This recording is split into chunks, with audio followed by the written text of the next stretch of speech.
Hi there, my name is Steve Gerhardt and this is the Unagi Observer. Thank you so much for stopping by, and this week we are going to talk about a favorite anime of mine called Big O.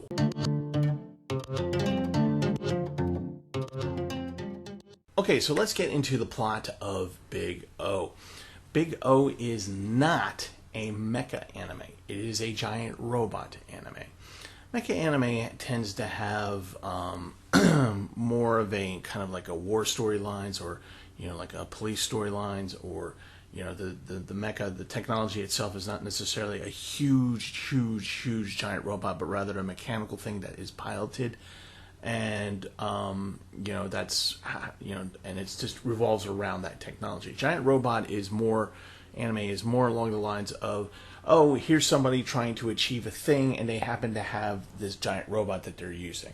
And sometimes it's piloted, sometimes it's remote control. It's a lot different than actual mecha. So that's what this series is. Big O is very much a giant robot anime. We're introduced to Roger Smith, who is the protagonist. He is a very sharply dressed man who drives an equally sharp car, which is, I wish I could have the car. The mechanical design for this car is just amazing. I love it. We are introduced to our Dorothy, who is a robot. And don't worry, I'm not spoiling anything. It actually comes up in about 10 minutes within the first episode. And what Roger Smith is, he's a negotiator, which is kind of in his world. He is a former policeman who just kind of got disillusioned with things. He also has some mad skills, secret agent kind of stuff going on. He has gadgets that secret agents would use. And he is a fixer. And a fixer, for those of you who don't know, is somebody who does things for local governments to fix problems that the government doesn't wish to have publicly known. So he's discreet, he's confidential.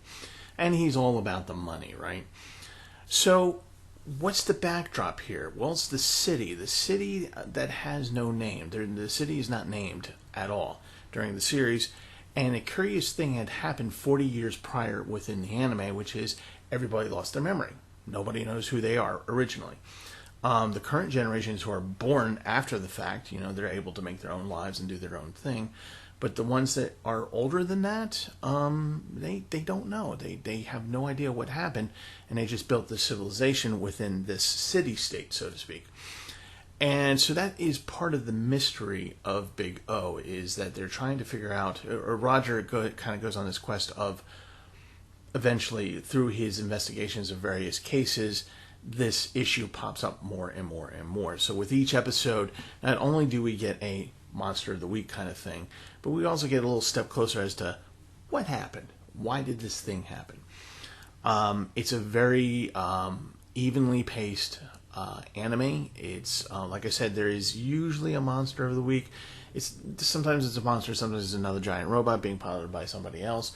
But basically what happens is that Roger has his ubiquitous watch, and he yells into it, "Big O!" And Big O finds him, appears, and Roger Smith jumps into the Big O and pilots it, and they fight the bad guy, the big giant bad guy.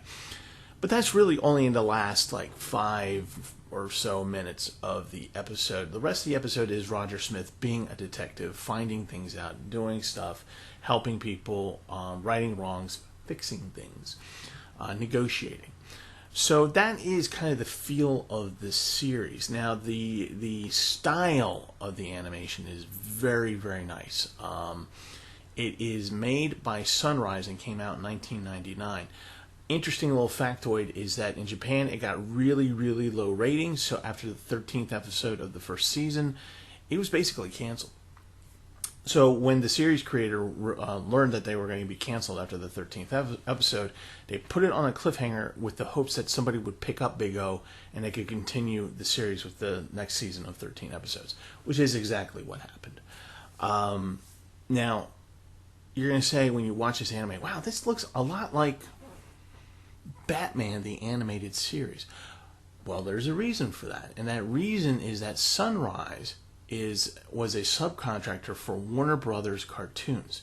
So when they were putting together Batman the Animated Series, they brought in Sunrise to help out with a lot of the kind of like background styles, character designs, and things like that. So Sunrise has there's a big connection between Big O and Batman the Animated Series, and it's the production company Sunrise itself. So if you're ever wondering why that one looks kind of like the other a little bit, that's why. The style in the city, even though it's technologically advanced, very technologically advanced actually, is that of like the late 40s through the 50s. You have this kind of Art Deco kind of look to it, a definitely noir look to it. Some things are streamlined, whereas other technologies are kind of clunky, and you can actually see vacuum tubes in it. It's not steampunk. There's no steampunk in here, okay? But, you kind of get that feel. So it's very, very interesting how they incorporate all these different things. And again, as you go through the story is, of course, what happened. And I don't want to give away the ending, but I will say this.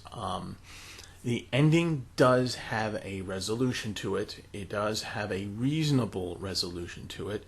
If you're going to end it in that fashion, that's a good way to do it. But if you were triggered, like me, with the end of the original Evangelion, and you're just like, I hate this. At first, you're going to be like, no, why are they doing this? But then just keep watching. A few minutes later, you're going to get the resolution that you need. So it's not going to be too bad. But it should not keep you from watching the series anyway, because it's actually a really good series. As far as I know, it's only the 26 episodes. I don't think there's a movie. I could be wrong on that. Double check me. But yeah, and the best part of this is that this is an anime, while very stylistic, very fun to watch. It is easy to stop and go, I want to watch something else for a while, and then come back to it. It's not a hard thing to do. That's the wonderful thing about this anime, is that you can walk away from it and then come back, and you're not going to feel a need to actually go, I need to rewatch the past 6 episodes. You don't need to do that with this anime. So, am I telling you to watch this anime? Of course I'm telling you to watch this anime. You should really, really watch it. Another upshot of this anime is the music. The music is very, again, detective noir kind of stuff. Saxophones, piano, moody. Just a lot of good stuff in this anime. Very interesting. You don't have to think too hard, but there are things that you might want to pay attention to, and I'll just leave it at that. So yeah, go watch the anime. Alright, so that's the end of the review. I hope you watch Big O and enjoy it. So that was it for this week. And as always, make sure you wear your mask, social distance, because unfortunately COVID is still a thing.